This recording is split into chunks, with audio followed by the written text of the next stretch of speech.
Fa'tu harsakum, maka datangilah sawah ladangmu, anna syi'tum, sekehendak hatimu.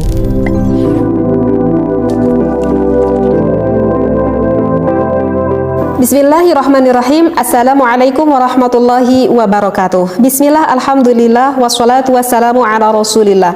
Berjumpa kembali, mari kita lanjutkan pengkajian kitab Fathul Ijarnya. Mudah-mudahan kita semua berada di dalam rahmatnya Allah. Amin ya Allah ya rabbal alamin. Di dalam Fathul Izar ini, pada halaman kelima, ada ayat Al-Quran. A'udzu billahi minasyaitonir rajim. Nisa'ukum harthul lakum, istrimu adalah sawah ladang bagimu. Fa'tu harthakum, maka datangilah sawah ladangmu, anna syi'tum, sekehendak hatimu. Wa qaddimu li anfusikum, dan dahulukanlah untuk dirimu. Nah, ayat Al-Quran ini, jika kita berbicara akan asbabun nuzulnya, mengapa Allah menurunkan ayat Al-Quran ini dikarenakan annal muslimina qalu, karena pada waktu zaman dahulu orang-orang muslim itu saling membicarakan bagaimana dia berhubungan intim begitu ya, lebih spesifik ke bagaimana pose-posenya ataupun bagaimana cara-caranya dia melakukan berhubungan intim gitu. Maka orang-orang muslim ada yang berkata, oh kalau saya tuh suka dengan posisi berdiri, misalkan saya suka seperti yang jongkok mungkin gitu ya. Kalau saya suka terlentang dan ya dengan berbagai yang dia senangi begitu. Nah, sehingga karena banyak orang muslim yang bercerita tentang bagaimana berhubungan intim, dan terdengarlah oleh kaum Yahudi pada waktu zaman itu. Nah, sehingga orang Yahudi itu berkata kepada kaum muslimin, wahai kaum muslimin, kamu itu berhubungan intim dengan gaya beginilah, begitulah, itu gak ada bedanya. Kamu berhubungan intim sama seperti kamu berhubungan seekor hewan begitu. Nah, orang Yahudi itu berkata seperti itu loh kepada kaum muslimin. Nah, kata orang Yahudi, bahkan di sini dikatakan lakinna na'tihin ala hayatin wahidatin, bahwa bagi kami, bagi golongan kaum Yahudi itu bersenggama ataupun berjima itu hanya menggunakan satu cara saja.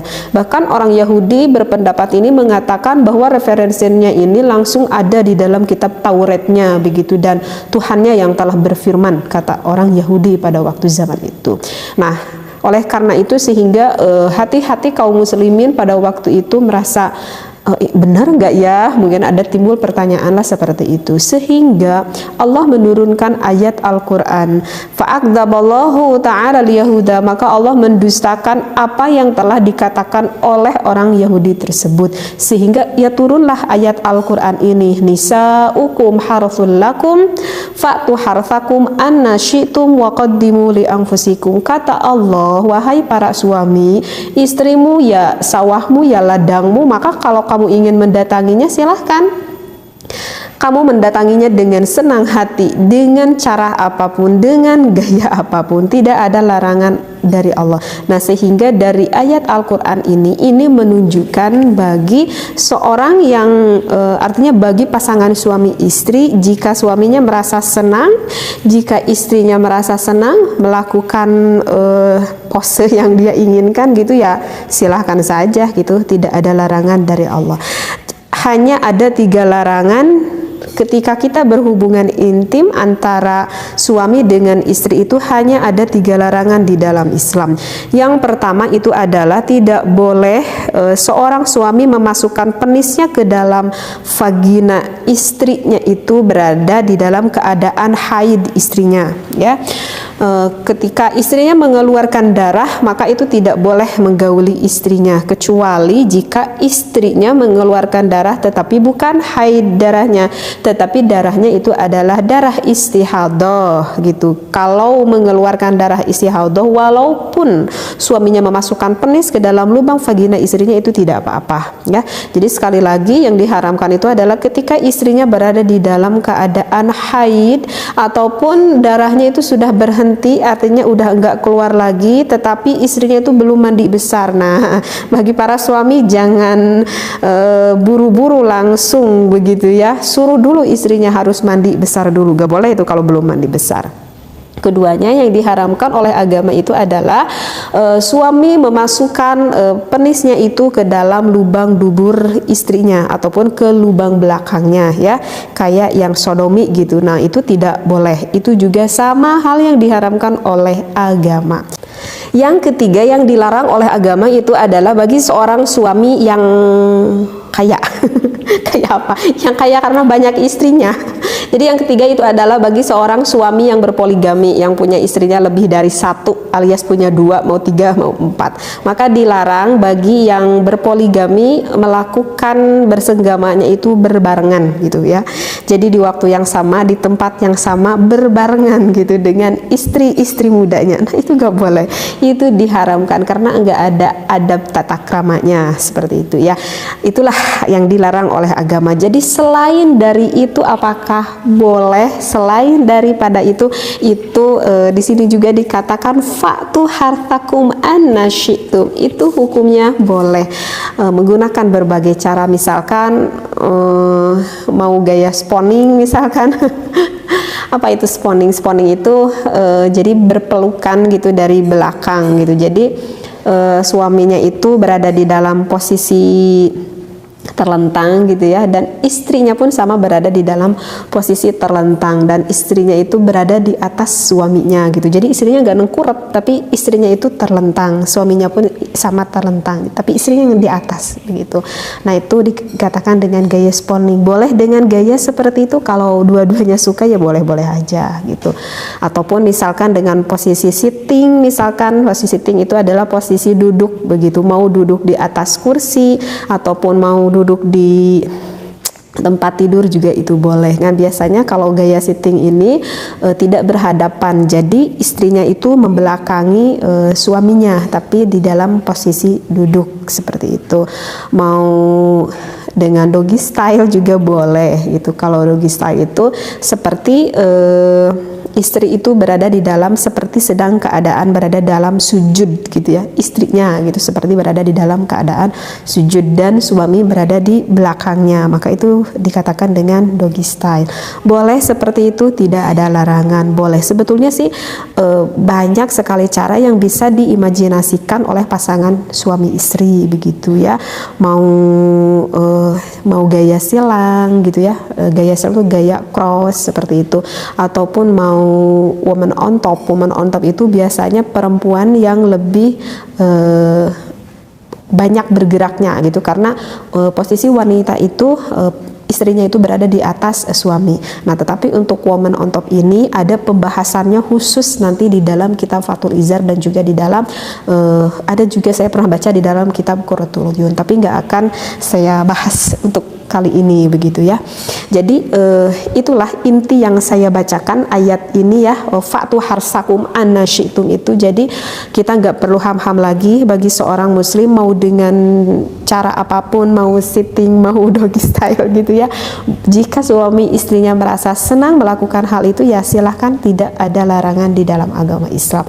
Hanya saja yang mungkin yang perlu diperhatikan bagi pasangan suami istri itu adalah tidak boleh dengan rasa keterpaksaan. Artinya misalkan gini nih ya, saya kasih contoh. Misalkan pada ketika seorang suami istri itu sedang bersenggama gitu ya, sedang berhubungan intim, misalkan secara otomatis itu suaminya itu kebayang, oh ke istrinya meminta ingin dengan gaya baru, misalkan, Neng saya pengen coba dong kayak orang lain gitu, pengen gaya doggy style, misalkan suaminya itu minta gitu ke istrinya, sedangkan belum pernah gitu melakukan gaya seperti itu.